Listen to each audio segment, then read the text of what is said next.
রহমতের নবীজি খেজুরের বাগানের পাশ দিয়ে নবীজি হেঁটে যাচ্ছেন মদিনায়। একটা উট দৌড়ায় আসছে। উট এসে আল্লাহর হাবিবের কদম মুবারকের সামনে পড়ে মাথা নিচু করে নবীজির কদমের মধ্যে মুখ লাগায় কাঁদতেছে। উটের জবান খুলে গেল। উট কাঁদে আর বলে, ইয়া রাসূলুল্লাহ, ইয়া হাবিবাল্লাহ, নবী গো, আপনার কদমে আমার আরজি। উট কি জন্য তুমি কাঁদো? বলে, ইয়া রাসূলুল্লাহ, আমাকে শুধু মারে, আঘাত করে, কিন্তু খাদ্য দেয় না, কাজ বেশি বেশি করায়। এমন সময় পিছে পিছে ওই মদিনার সেই উটের মালিক দৌড়ায় আসছে।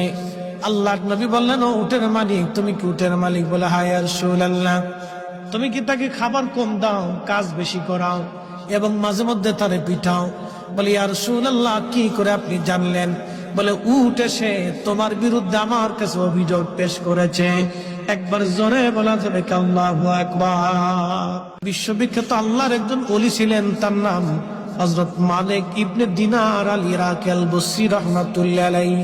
হযরত মালিক ইবনে দিনার তিনি প্রত্যেক বছরে মক্কায় হজ করার জন্য ইরাকের বসরা থেকে আসতেন। এক বছর তিনি হজে আসলেন, হজ শেষ করলেন।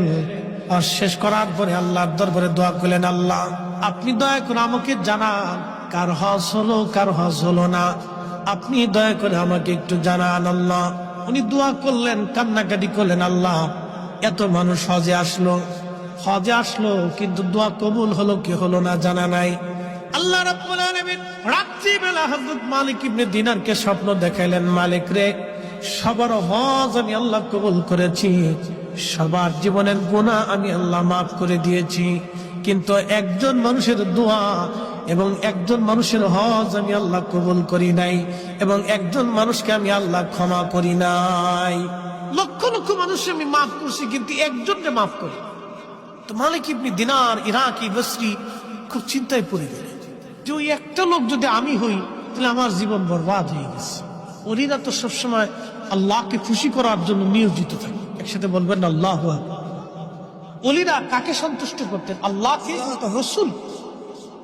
ওলিদের কাজই ছিল আল্লাহ তার রসুলকে খুশি করা। কত পদ্ধতি দিয়ে